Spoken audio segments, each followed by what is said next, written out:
Iniciamos hoy la última semana de clase y vamos a continuar con el último tema, el tema 4.5, relativo a la edad del hierro en la parte atlántica y central de la península ibérica. Y terminábamos la semana pasada hablando de la cultura de Soto de Medinilla. Recordad que este complejo arqueológico caracteriza la transición de la edad del bronce a la edad del hierro en el sector central del Valle del Duero, sobre todo en la parte de la vertiente, vamos, del lado derecho de este valle, en los valles de los afluentes del Duero por ese lado, como el Pisuerga, el Esla o el Carrión. Os comentaba que este sitio fue definido fundamentalmente a partir de un yacimiento excavado por Palol hace ya unos cuantos años en el propio núcleo urbano de Valladolid. Recientemente se ha excavado otro yacimiento, que es este sitio del Soto de Medinilla, el lugar epónimo, caracterizado, como veis, por esta planta y por esta reconstrucción, por unas viviendas circulares de adobe de pequeño tamaño, tienen un diámetro de unos 3 metros y pico, 4 metros, y que se caracterizan, como habréis visto, por estar totalmente separadas. Se trata de viviendas absolutamente exentas, aun cuando se tocan no llegan a tener paredes medianeras. Recientemente se ha excavado un sitio muy interesante de este complejo arqueológico, que es el yacimiento conocido como el Cerro o el Teso de San Vicente, que está localizado también en el núcleo urbano de una ciudad española, en este caso de Salamanca. Se sitúa en un pequeño cerro que está justamente enfrente de la ciudad antigua de Salamanca, que fue el primer asentamiento correspondiente a esta ciudad. La ciudad de Salamanca tiene un origen celtibérico, muchos de vosotros recordaréis de la historia antigua que fue saqueada por el propio Aníbal, y en el núcleo antiguo actual de la ciudad, en la zona donde está la iglesia de la Clerecía, se han excavado recientemente restos de un poblado celtibérico, restos de una muralla y algunas viviendas que están justamente, si alguno de vosotros conoce la ciudad de Salamanca, están justamente en el claustro de la llamada clerecía, del antiguo colegio de los jesuitas, que es actualmente la sede de la Universidad Pontificia, es decir, más o menos enfrente de la Casa de las Conchas, el famoso monumento, es por donde pasaba la muralla celtibérica que iba de ahí hacia la zona donde está la Catedral de Salamanca. Pues bien, ese asentamiento celtibérico no es el asentamiento más antiguo que hay en lo que hoy es Salamanca, sino que en otro cerro que está enfrente, también dominando ese vado que cruza el río Tormes, que es el que justifica la localización de la ciudad de Salamanca en ese sitio, se encuentra este otro lugar conocido como el Cerro de San Vicente, donde hace pocos años se ha excavado un impresionante conjunto correspondiente a la cultura de Soto de Medinilla, por tanto bastante anterior a este horizonte celtibérico que nos encontramos en la zona de la Clerecía. Aquí tenéis una fotografía tomada recientemente. Este es un sitio que no está terminado de excavar, se han hecho las excavaciones hace algunos años y está actualmente en fase de estudio y de puesta en valor. Hay intenciones por parte del Ayuntamiento salmantino de hacer visitable este sitio, y podéis ver con mucha claridad cómo es el sistema constructivo de estas viviendas de Soto de Medinilla. Esta es una vivienda típica de este horizonte. Como podéis ver, se trata de una vivienda circular, construida con adobes, y en el centro tiene un gran hogar rectangular.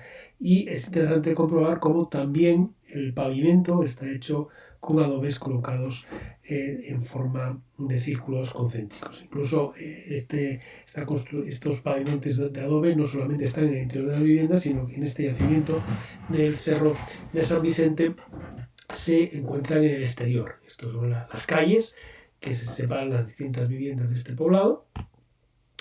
Y aquí veis una vista de una foto tomada también durante las excavaciones. La foto se tomó hace casi un año, fue en julio del año pasado.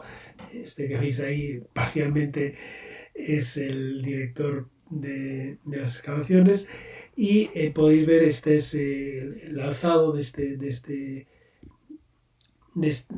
vivienda de adobe, y aquí algunas de estas estructuras interiores, en este caso de hogar. Por cierto, que no es exactamente igual la forma de construir en este poblado que la que describe Palol en el Soto de Medinilla, porque en el Soto de Medinilla, según la descripción de Palol, al menos los adobes no estaban puestos de plano, como es lo normal, como se construye normalmente ahora cuando se sigue utilizando este sistema, este tipo de material, sino que estaban colocados en vertical. Pero esto, evidentemente, aquí en el Cerro de San Vicente no es así. Y aquí tenéis una vista un poco más amplia del yacimiento, que como veis en la actualidad ha sido cubierto por una estructura de metacrilato para protegerlo, porque claro, este tipo de espacios arqueológicos no pueden dejarse al aire libre, como se puede dejar un sitio con construcciones de piedra. Recordad que estos son adobes, esto es barro seco, pero sin cocer, por tanto, si esto se deja expuesto a las inclemencias atmosféricas, pues esta arcilla vuelve a su estado natural y se destruye. Por tanto, la única manera de conservarlo es o bien taparlo de nuevo con algún tipo de sedimento, o bien incluirlo dentro de alguna estructura techada. Aquí veis una vista general con diversas de estas estructuras circulares y alguna otra estructura rectangular. Bien, pues dejamos esta parte del centro de la cuenca del Duero, volveremos a ella un poco más adelante cuando hablemos del horizonte Baxeo, que es el que viene después, y pasamos a la parte oriental de la meseta. En esta zona hay un complejo arqueológico muy interesante, correspondiente a la primera edad del hierro, que son los llamados castros sorianos. Tenéis que tener cuidado con este término castro, porque se usa de una forma muy extensiva en arqueología y para referirse a cosas distintas, o por lo menos a periodos distintos, aunque siempre nos estamos refiriendo a un poblado fortificado. Castro es un término que ha llegado a las lenguas romances de la península ibérica, pero que viene de un término latino, castrum, que quiere decir fortificación o recinto fortificado. De ahí viene, por ejemplo, la palabra española también castillo. Castillo viene del diminutivo de castrum, que es castellum, y que ha derivado en castellano la palabra castillo. Bueno, pues este término castros, aunque para lo que se usa de forma más específica y más frecuente, es para la edad del hierro del noroeste, de Galicia, de Asturias, del norte de Portugal. También se emplea para otros periodos, por ejemplo en Portugal también se utiliza para el calcolítico, a veces se califica en ocasiones de castro poblados calcolíticos como Zamujal o Vilanova de San Pedro, y este complejo arqueológico al que me voy a referir ahora, los llamados castros sorianos, pues también reciben este nombre. Esta cultura arqueológica fue definida por Blas Taracena, un arqueólogo muy importante de la primera mitad del siglo XX, especializado en la del hierro, fue uno de los que excavó en Cortes de Navarra, fue director del Museo Arqueológico Nacional, y su definición se produjo en 1929. Se distinguen dos grandes etapas dentro de esta zona oriental de la meseta, en la provincia de Soria, lo que Taracena llamaba la cultura castellana soriana, los castros sorianos, y una segunda etapa también de poblados fortificados de tipo castreño, pero que ya son calificados de celtibéricos o en cualquier caso de protoceltibéricos. Bien, los llamados castros sorianos, estos castros de la primera del hierro, se concentran sobre todo en el norte de la provincia de Soria, en zonas de rebordes montañosos bastante elevados, son sitios que se sitúan a veces a 1200, 1300 metros de altitud, aunque no hay grandes desniveles, pues como sabéis la provincia de Soria es un altiplano ya bastante elevado y por tanto pues la altura que alcanzan es bastante considerable.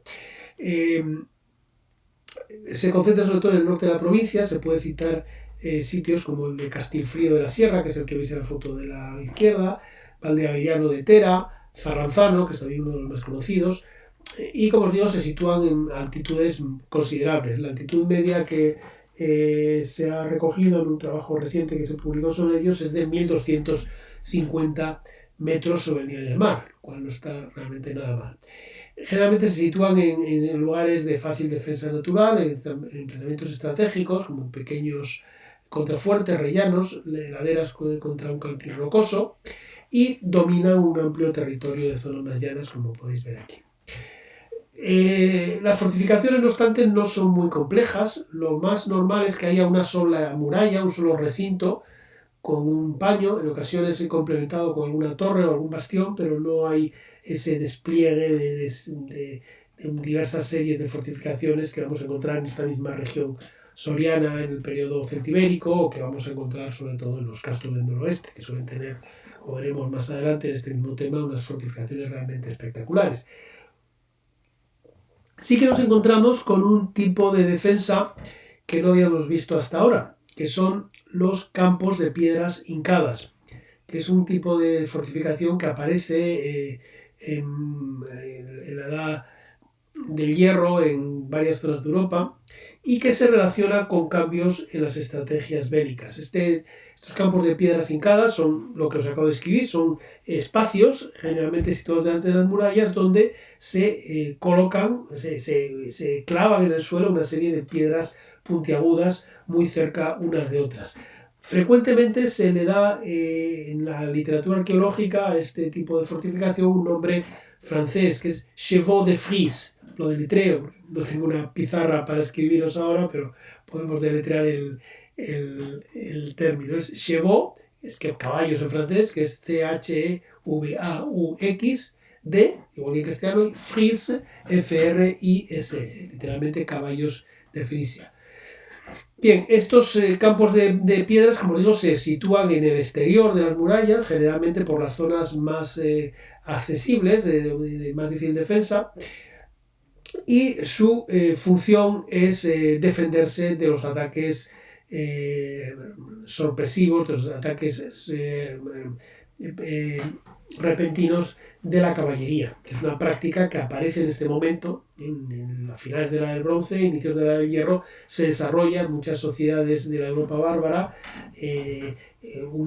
la práctica de ataques con grupos de jinetes, y este tipo de defensa tiene como finalidad el parar, el evitar el que lleguen hasta la muralla antes de que se perciba su acercamiento, ¿no? Pues pueden llegar de forma brusca y repentina. ¿Por qué? Porque estos campos de piedras hincadas a escasa distancia impiden la carrera de los caballos. Los caballos no pueden caminar y mucho menos correr en estos campos de piedras. Si lo intentan, se van a lesionar, se van a hacer daño, incluso se van a caer o van a hacer que se caiga el jinete. Por lo tanto, esto obliga a los eventuales atacantes o a ir muy despacio y por tanto exponerse a ser aseteados desde las murallas, o bien les obliga a desmontar y a atacar de otra manera. El origen de este tipo de defensas parece estar en Centro Europa.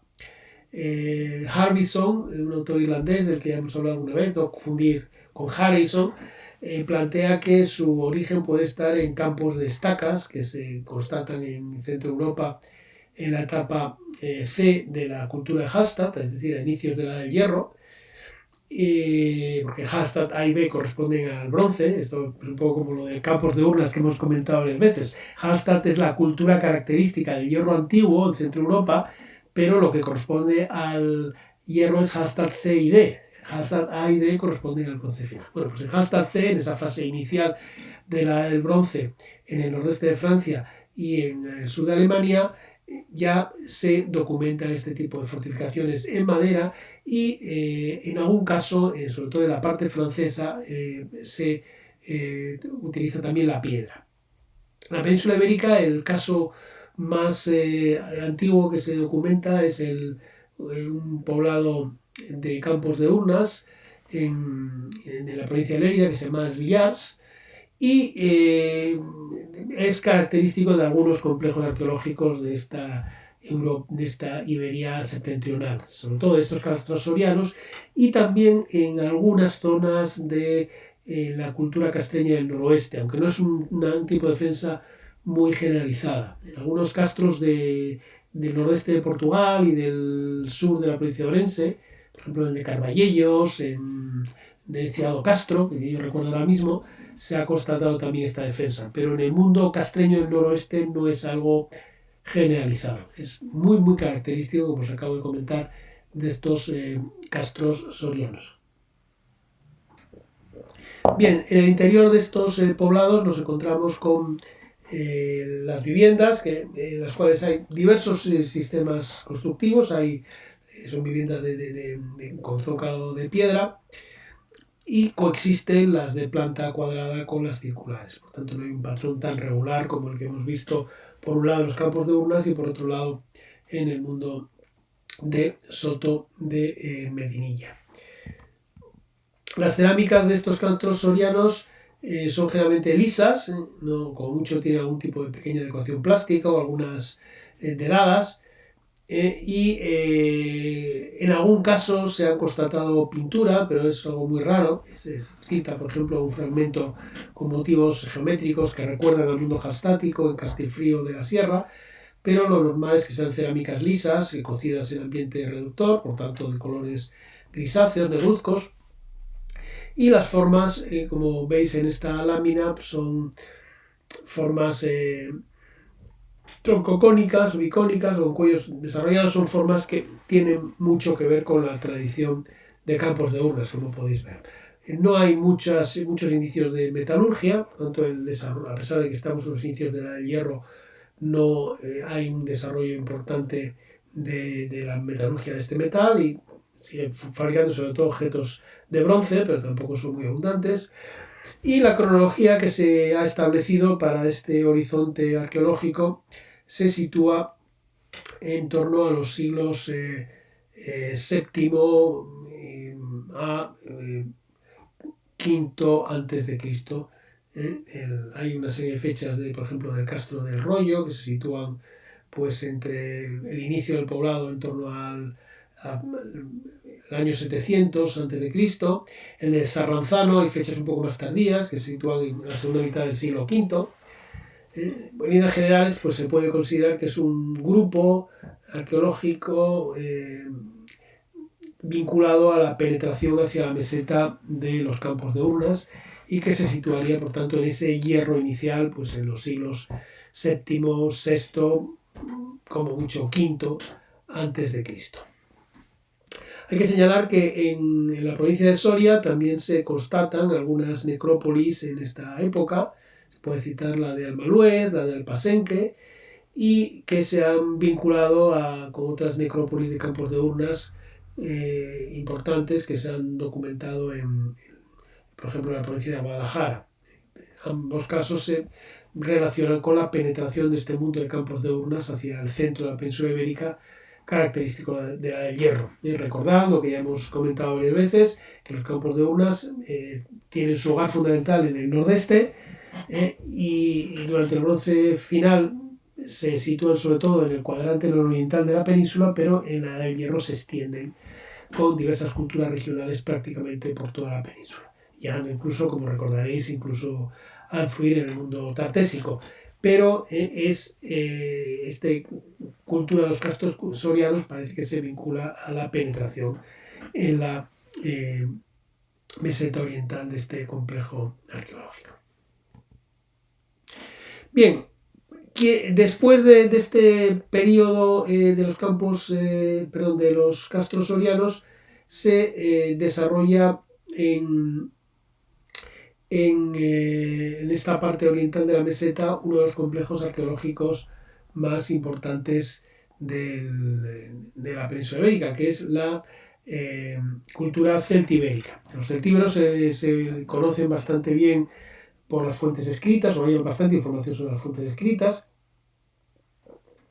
Ellos mismos en fases finales de su desarrollo llegaron a escribir con una escritura de tipo celtíbero, de tipo ibérico.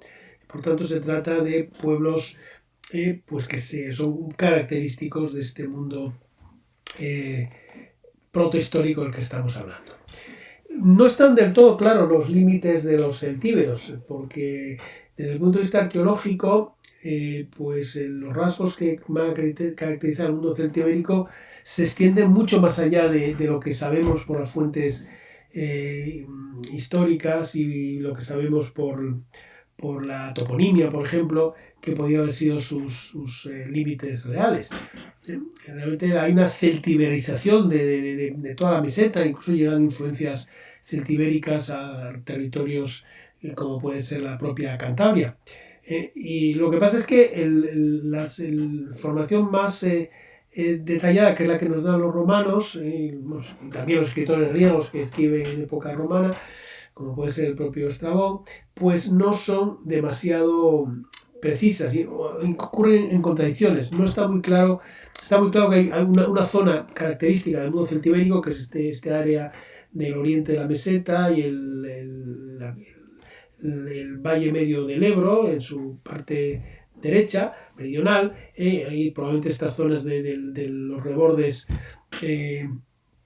septentrionales de la meseta sur, pero hay algunos pueblos que, dependiendo de la fuente que estén utilizando, pueden ser considerados celtibéricos o no. Por ejemplo, se ha discutido en ocasiones si los baceos, los pueblos que ocupan la segunda del Hierro, el centro de la cuenca del Duero, pues eran celtíberos o no eran celtíberos.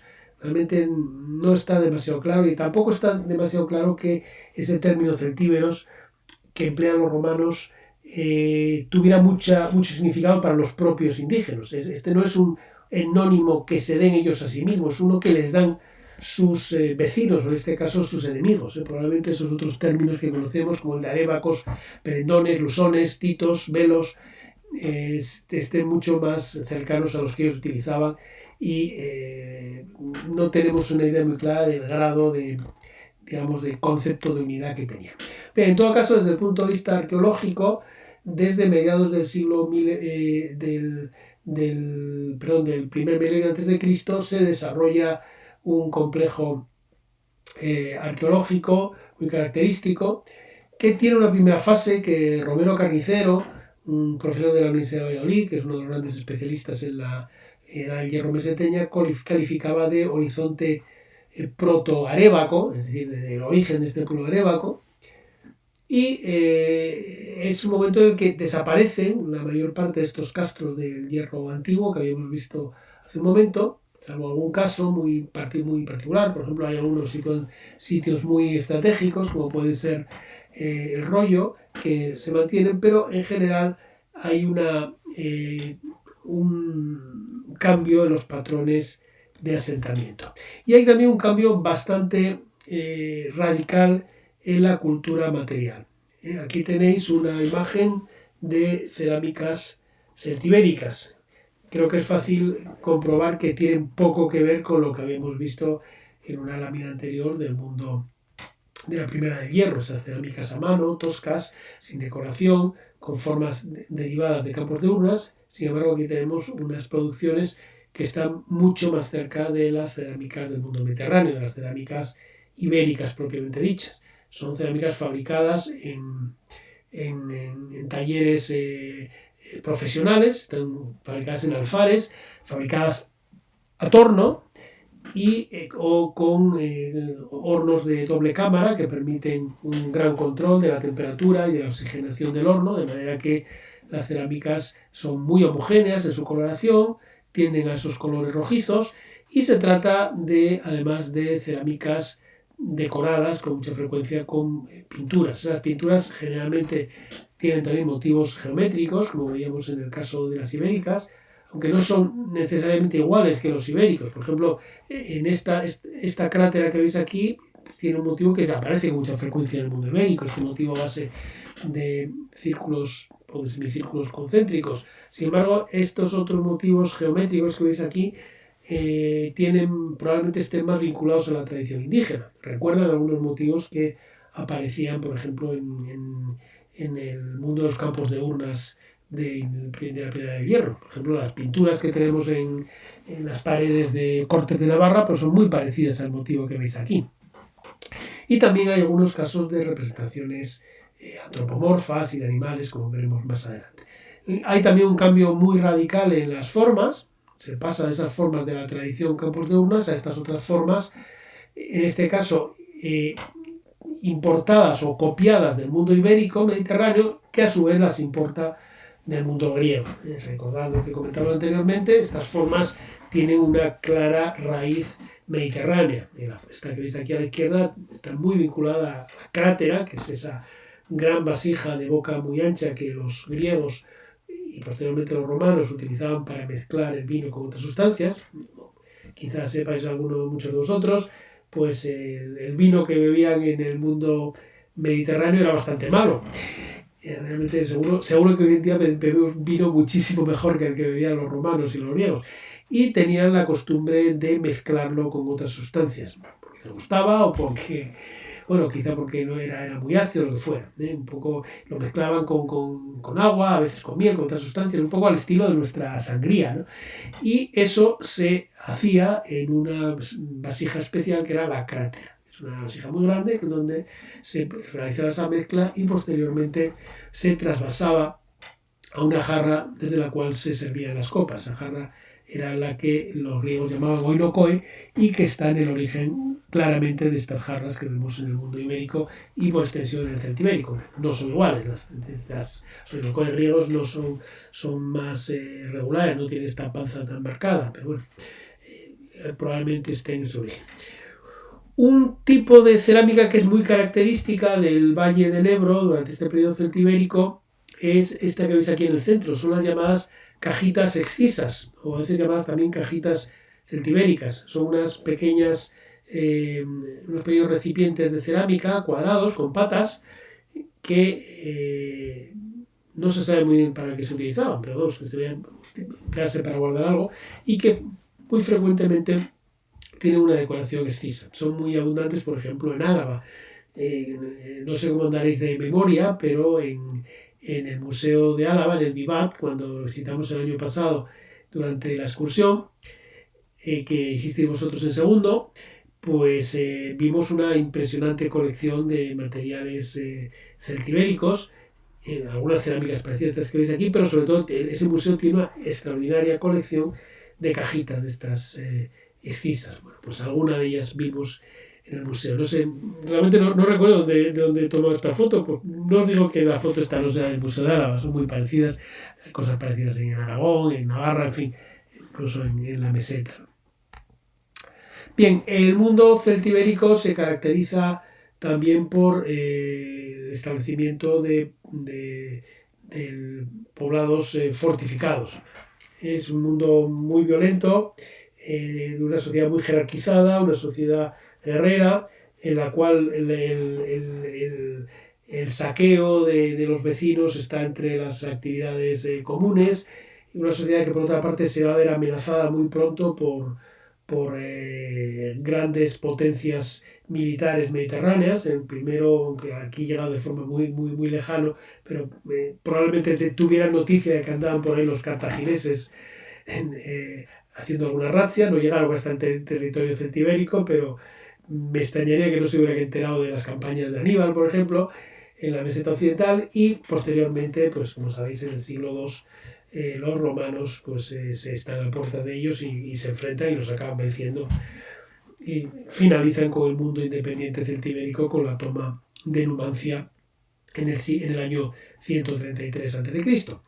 Pero bueno, esto da lugar a que estas poblaciones, estas comunidades se instalen normalmente en sitios de fácil defensa, en poblados situados en altos y con unas murallas realmente impresionantes. Es muy frecuente que estos poblados tengan diversas series de murallas y fosos y terraplenes. Aquí tenéis una vista, el poblado está situado aquí arriba y las murallas, y aquí veis los restos de una serie de líneas concéntricas.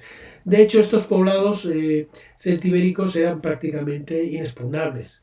Cuando los romanos se plantearon seriamente el conquistar Numancia, pues tuvieron que someterlo a un sitio larguísimo, tuvieron que construir una serie de fortalezas, de campamentos fortificados alrededor, es decir, cercaron la propia ciudad para evitar salidas y para evitar que les llegaran refuerzos del exterior, es decir, que eran simplemente al asalto, sin directamente, pues ni siquiera un gran ejército perfectamente organizado, con máquinas de asedio, con una enorme cantidad de efectivos y armas muy eficaces, ni siquiera un ejército como este, os digo, era capaz de tomar al asalto directamente este tipo de poblados fortificados. Tenían que acudir a sitiarlos mucho tiempo, a reducirlos por hambre o por falta de esperanza de ser salvados de otra forma.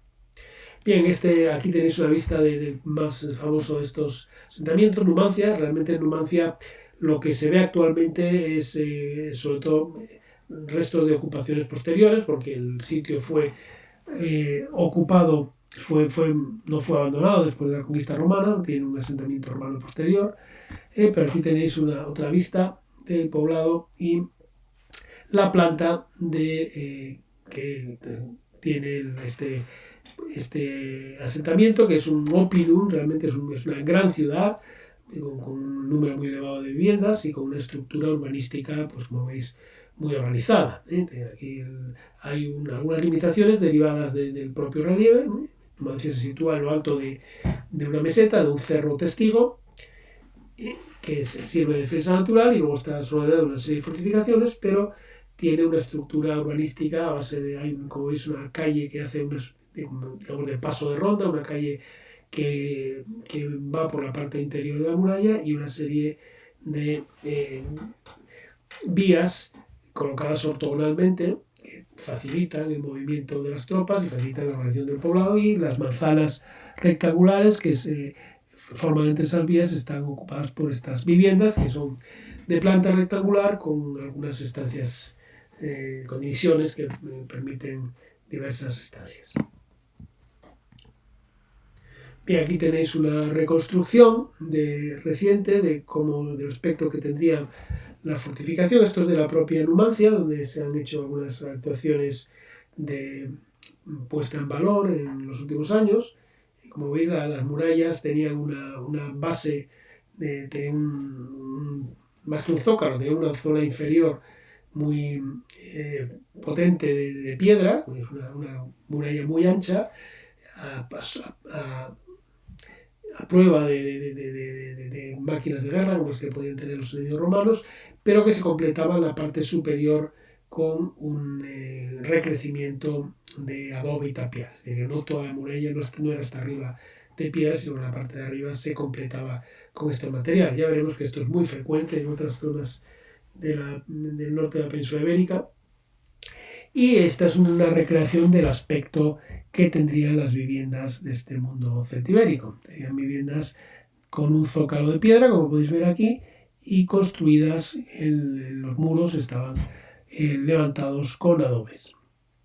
La cubierta, aparentemente, por los datos que tenemos, debía de ser de una estructura de madera cubierta por materia vegetal.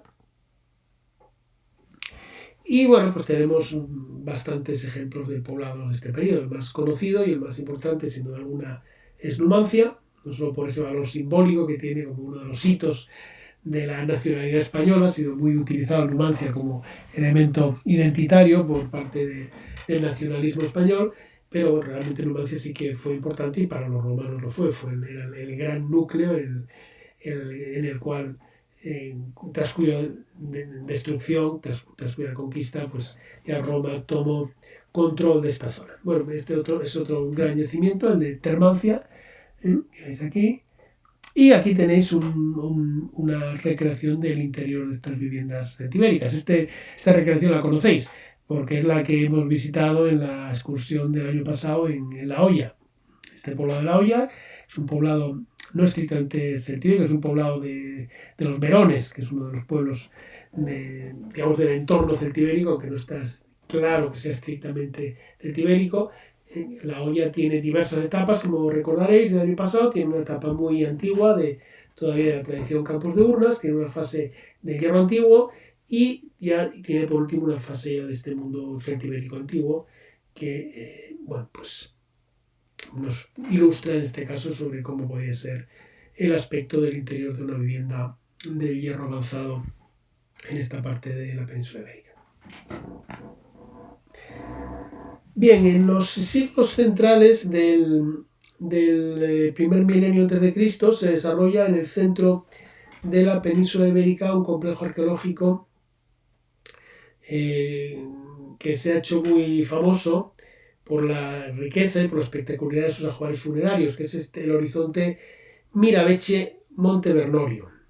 Recibe su nombre de dos yacimientos, el de Mirabeche, que es una necrópolis situada en la provincia de Burgos, y Montevernorio, que es un poblado situado al lado de Aguilar de Campoo, en la provincia de Palencia, pero que es un poblado que, por cierto, según todos los indicios, correspondía a los cántabros. Este horizonte Mirabeche-Montevernorio se extiende por una amplia zona, ocupa prácticamente toda la cuenca central del Duero, incluso llega, se extiende un poco hacia los confines del mundo de la meseta occidental.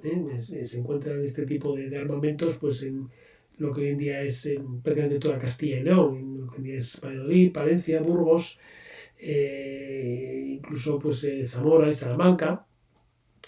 Y lo característico de este horizonte son necrópolis de incineración, la tradición de los campos de urnas, en las cuales hay ajuares de personajes de cierta alcurnia, personajes importantes, ajuares probablemente de guerreros, en los que hay una serie de armas muy características, sobre todo estos puñales o espadas de tipo Montevernorio, que son unas armas que se caracterizan por tener en los mangos y sobre todo en las vainas unas decoraciones muy espectaculares en forma de discos solares, unas decoraciones que se han interpretado como motivos astrales, sobre todo donde más aparecen es en la contera de la vaina, y también caracterizadas por la aplicación de una técnica de la que ya hemos hablado,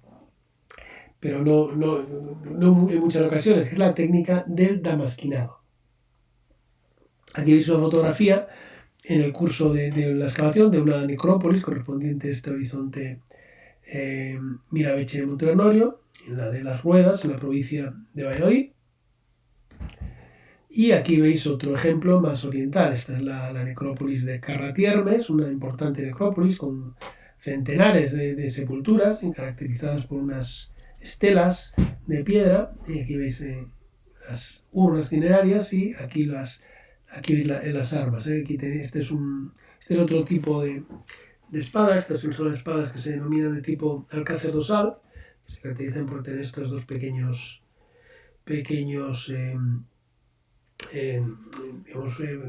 esferas en la parte del pomo.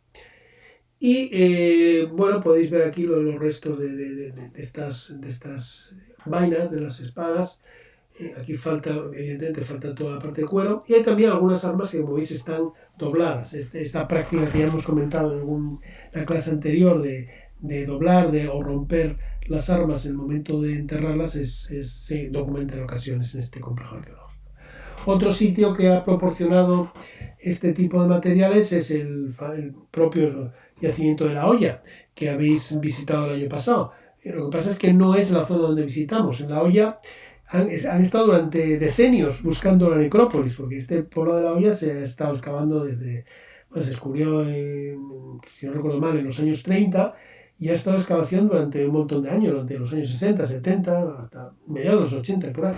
Y se conocía muy bien el poblado, pero los arqueólogos que estaban documentándolo estaban realmente preocupados porque no habían encontrado la necrópolis. Se estuvo prospectando durante años alrededor del poblado y finalmente pues se llegó a encontrar esta necrópolis, ¿no? Y que proporcionó materiales realmente muy espectaculares, algunos de los cuales los habéis visto el año pasado en las vitrinas del Vivat. Bueno, aquí veis estas estructuras de piedra para contener las urnas cinerarias, y aquí veis algunos de estos materiales. Aquí veis uno de estos puñales de tipo Mirabeche de Montevernorio. Bueno, este es el pomo del puñal. Aquí es la hoja que ha salido, y esto realmente es la contera de la vaina. O sea, las vainas de estas armas terminaban en una pieza metálica que a su vez se remataba con estas series de discos, a veces tienen uno, pero lo normal es que tengan 4, como esta de aquí, y la parte de arriba era lógicamente de cuero. Entonces se encajaban en esa vaina de cuero, pero la punta se terminaba en esta decoración realmente muy espectacular que sin duda alguna tiene un significado simbólico, tiene que ver con la religión de estas poblaciones, porque como sabemos por diversas fuentes, parte por la epigrafía posterior, pero en parte también por la información que nos proporcionan los escritores griegos y latinos, sabemos que estas poblaciones célticas, por darles un término común de la península ibérica, tenían unas creencias en las cuales desempeñaban un papel muy importante los fenómenos atmosféricos y las divinidades tónicas, ¿no? Las divinidades celestes, como es común en la mayor parte de los pueblos indoeuropeos. Bien, aquí veis otros ejemplos de cerámicas, en este caso de esta zona central de la península ibérica. Esto corresponde ya al horizonte baxeo, son materiales que proceden del centro de la meseta. En la meseta, después de esta fase protobaxea, después de una etapa que Palol denominaba protobaxea, que es un poco similar al periodo ese protoarébaco que comentábamos en la meseta oriental, se desarrolla la fase propiamente baxea, la fase que corresponde a ese pueblo que describen las fuentes grecorlatinas y que desde el punto de vista arqueológico pues es muy similar al mundo celtibérico, ¿no? Aquí tenéis pues todas estas cerámicas pintadas con algunas de estas cajitas. Y aquí veis pues también pues más ejemplos de cerámicas de este periodo.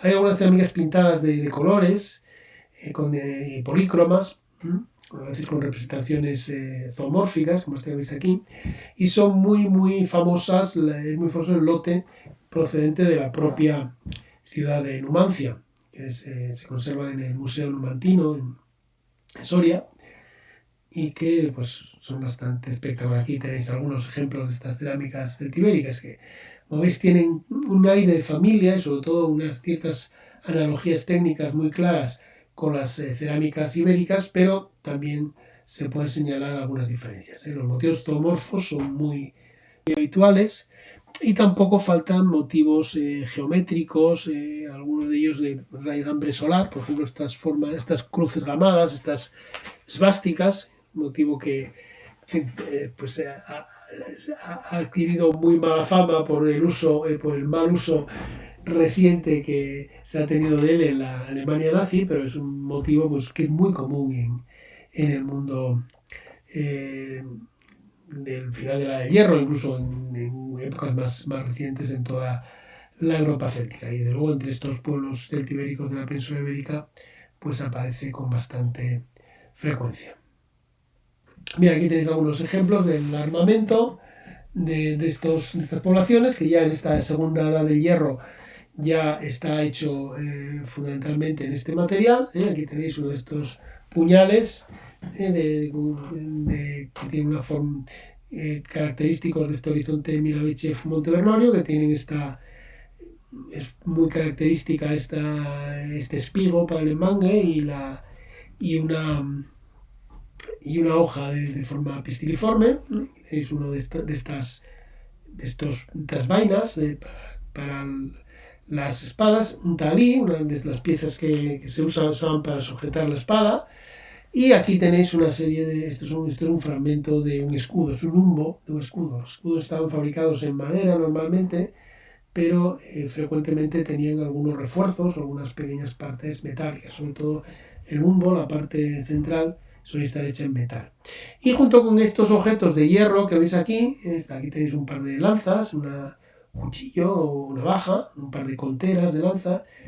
También tenemos algunos objetos de bronce, como estas fíbulas que veis aquí. La fíbula, esta especie de imperdible que se utilizaba para sujetar el manto y que llega a la península ibérica en el bronce final, pues adquiere un gran desarrollo en este periodo. Se siguen fabricando en bronce y hay algunos motivos muy característicos del mundo celtibérico. Por ejemplo, esta forma llamada de torrecilla, terminan en una especie de pequeño cilindro, pequeña forma troncocónica, son muy características, junto con otros muy comunes en toda la del hierro, como las fíbulas en omega.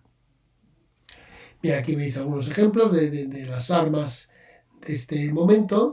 Sabéis que las armas de los celtíberos eran famosas en la antigüedad y vamos, que los romanos alaban valoraban mucho la calidad de las armas de estos enemigos suyos, que en un caso ya conocían antes de enfrentarse a ellos, porque como sabéis los celtíberos participaron como mercenarios en muchas de las campañas bélicas que se desarrollaron a lo largo de los mediados del primer milenio antes de Cristo, por ejemplo en la primera guerra púnica. Eran armas de muy buena calidad, hechas de muy buen hierro. Era famosa la calidad del acero utilizado por estos pueblos del centro de la península ibérica.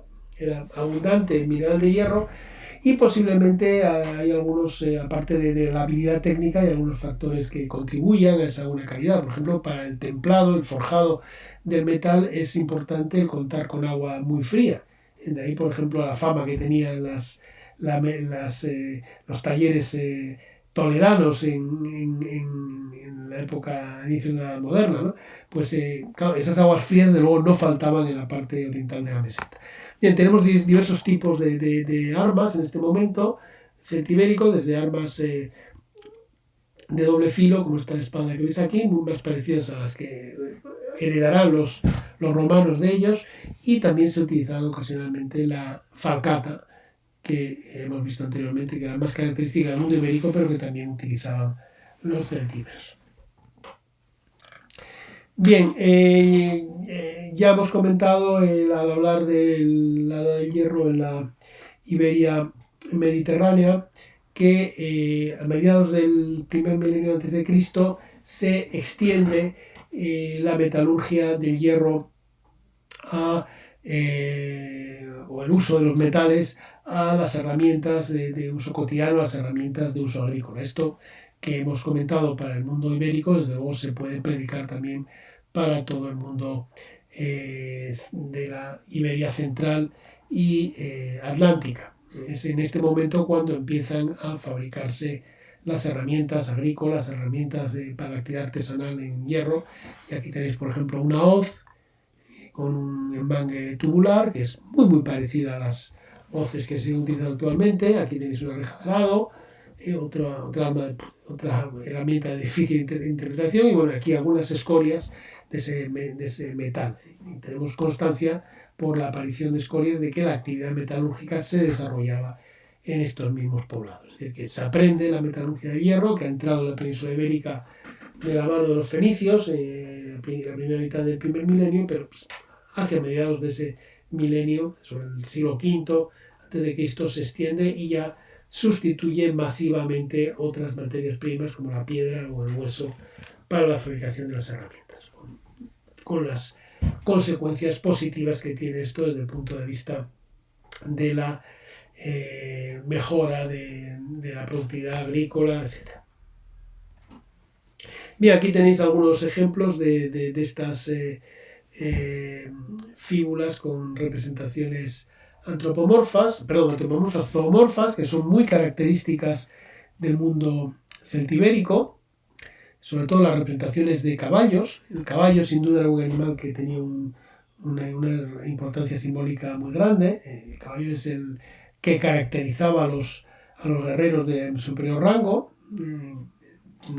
Todavía en la actualidad llamamos caballero a una persona de alto nivel. Es una palabra un poco pasada de moda, pero que todavía ha llegado a nuestros días, y esto nos está reflejando que los que podían permitirse mantener un caballo y los que luchaban al caballo eran las personas de más alto rango, ¿no? Y esto pues se ve reflejado pues también en la importancia que adquiere este animal doméstico en la iconografía. Y tenemos muchas fíbulas de bronce con representación de este animal, como estas dos que veis aquí, y algunas más elaboradas. Esta es una realmente espectacular, ¿no? No solamente tenemos el caballo con estas decoraciones tan bonitas para representar la crinera, sino que incluso hay un jinete montado en él, un jinete con una espada, ¿no? Realmente es una es el resorte y el alfiler que se utiliza, que tendría la fibra por otro lado, pues es una pieza realmente espectacular. Los más frecuentes, no obstante, son estas que veis aquí, más simples, las llamadas de torrecilla, son muy abundantes en toda la península ibérica, y ya os he comentado en alguna clase anterior que las fíbulas son de gran utilidad para el establecimiento de la cronología, porque hay algunas que estuvieron de moda durante periodos breves, lo cual permite precisar bastante la cronología a la que corresponden. Por otro lado, al estar hechas en bronce, su conservación es muchísimo mejor que la de los objetos de hierro. De todas formas, tampoco os creáis que siempre que tengamos una fíbula vamos a tener una cronología muy precisa, porque hay algunos tipos de fíbula que estuvieron en uso durante periodos larguísimos. Es el caso, por ejemplo, de estas fíbulas de torrecilla que se usaron durante varios siglos. O ya no digamos, el caso extremo es de las fíbulas en omega, que se utilizaron casi desde mediados del primer milenio, pero que llegaron hasta mediados del primer milenio después de Cristo. Estos recientemente pues hemos encontrado en el agarma una fíbula de omega, y realmente no sabemos muy bien a qué corresponde, porque precisamente en el agarma el único periodo que no teníamos representado era el periodo del final de la Edad del Hierro y el periodo romano, y podría corresponder esa fíbula a ese periodo, pero tampoco podemos descartar que se pueda corresponder a unas ocupaciones que tenemos en el mismo yacimiento, que son ya de lo que se denomina ahora de la tardo antigüedad, del periodo visigótico del siglo sexto, séptimo después de Cristo. Podría, porque hasta esa época ya eran esas fíbulas de omega. Por lo tanto, bien, hay algunas fíbulas que nos permiten gran precisión, pero hay otras que realmente pues no nos permiten grandes virguerías desde el punto de vista cronológico. Bien, aquí tenéis otro, esto que veis aquí no son fíbulas, estos son otros objetos de mayor relevancia simbólica, si cabe. Este que veis aquí es lo que se denomina un signum equitum. Es la parte superior de una especie digamos, de símbolo que utilizaba la caballería, que era una especie de, pues como cumpliría una función similar a la del estandarte. Sería un emblema que tendría un grupo de guerreros, un grupo en este caso probablemente de jinetes, ¿no? de caballeros. Esta es una pieza, como es de bronce, con un tubo que finaliza en un tubo, y ese tubo se encajaría en un astil de madera y sería exhibido cuando este grupo de guerreros fueran marchando. Es frecuente que tenga representaciones de jinetes, como esta que veis aquí. Es muy curioso porque es una especie de representación doble para darle simetría. Y aquí tenéis otra representación, pues también muy interesante desde el punto de vista simbólico, porque es una representación de un individuo, de una persona, pero también finalizada en una cabeza equina. Bien, en este mundo celtibérico del primer milenio antes de Cristo tenemos también algunas piezas muy notables de orfebrería, tanto en bronce, tanto en plata como en oro. Es una orfebrería que sintetiza en cierta medida la tradición atlántica de objetos pues muy simples morfológicamente, junto con algunos rasgos técnicos que vienen del mundo oriental y que llegan probablemente a través del horizonte orientalizante. Aquí veis un conjunto muy importante del Tesoro de Arrabal en Zamora, que es uno de los conjuntos más importantes de orfebrería de este mundo celtibérico. Es un lote bastante tardío. Algunos autores incluso han sugerido la posibilidad que tenga que ver, que sea una ocultación producida en el contexto de las guerras celtibéricas, es decir, que podría datarse en el siglo II a.C. Se ha sugerido la posibilidad de que ante el riesgo del ataque romano se haya ocultado este lote de extraordinario valor y que luego no haya sido recuperado.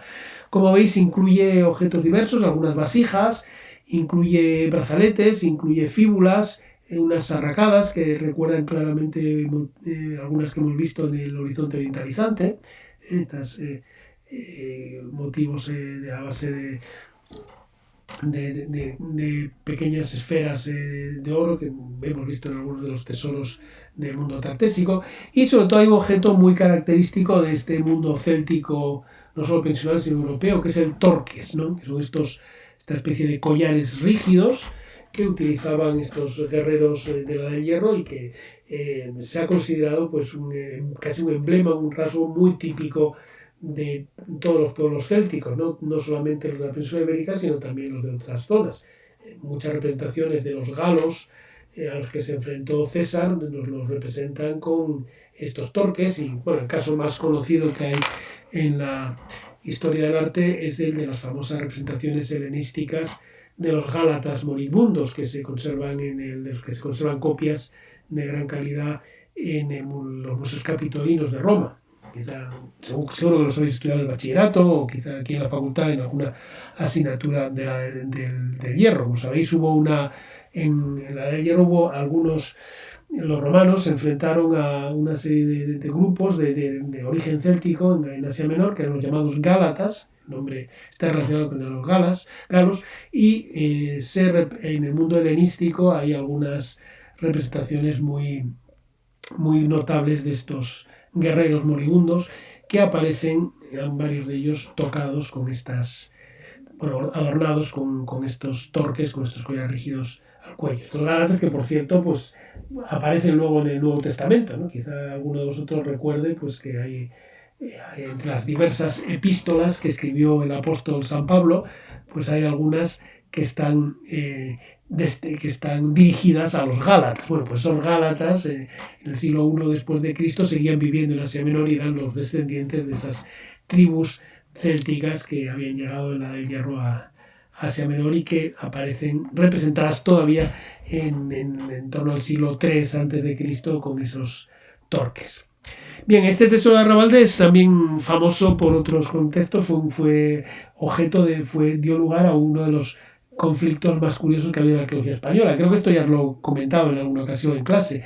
El tesoro apareció por casualidad, como suele suceder con este tipo de objetos, y fue intervenido rápidamente por las autoridades del patrimonio, que enviaron a un equipo de arqueólogos a documentar el contexto para excavar el yacimiento arqueológico, el castro donde había aparecido esto, y esto dio lugar a una especie de motín por parte de los vecinos del pueblo, que casi atacan a este grupo de arqueólogos. Y esto además, esto ya lo he comentado, ha dado lugar a una de las peores novelas de un gran escritor, por otra parte, de Miguel Delibes, porque el arqueólogo que encabezaba ese equipo era el recientemente jubilado catedrático de la Universidad de Valladolid, Germán Delibes, cuando era todavía un joven investigador, un joven profesor, y este arqueólogo es hijo del escritor, y bueno, pues su padre recogió esta historia en una novela llamada El Tesoro, que ya es una novela bastante floja. Delibes es un extraordinario escritor, pero el mejor escribano echa un borrón, y esta novela realmente no es muy buena, y además incluso sobre ella se hizo una película que era todavía peor que la novela. Pero bueno, esa novela, como ya creo que os comenté en una ocasión que os lo mencioné, pues fue muy leída en los medios arqueológicos, porque aparecen muchas personas del entorno, muchas personas de la profesión, todos ellos con nombre figurado. Por ejemplo, entre ellos sale pues un profesor de nuestra facultad, Alfonso Moure, que es un profesor ya jubilado fue catedrático de prehistoria en esta facultad, pues es uno de los personajes que aparecen en esta novela de tesoro. Bueno, pues ya aquí hay algunos otros tesoros importantes que hay que comparables a este. Aquí tenéis el de Padilla del Duero, la provincia de Valladolid, pues muy similar a este, y que incluye otro elemento que no veíamos en Arrabalde, que es algunas monedas, porque junto con las joyas en oro y plata, pues también las monedas tenían su valor, y en este momento pues forman parte de estos lotes importantes. Bueno, ya para ir terminando, no obstante todo lo que os he dicho de la cultura material, etcétera, bueno, pues estos pueblos del mundo celtibérico tienen una subsistencia que depende básicamente del cultivo de cereales y de leguminosas, y también pues tiene gran importancia la ganadería tanto de ganado ovino y caprino como vacuno, y por supuesto también otros animales domésticos como los cerdos y los propios caballos. Bueno, terminamos aquí porque ya es la hora. Entonces, bueno, mañana, que será la última clase que tendremos antes ya del seminario final del jueves, pues ya terminaremos con esta explicación sobre los celtíberos y pasaremos a lo que nos queda, que son los pueblos del oeste de la meseta y los pueblos del noroeste, y para finalizar los propios cántabros. Pues esto es todo, muchas gracias por vuestra atención y hasta mañana.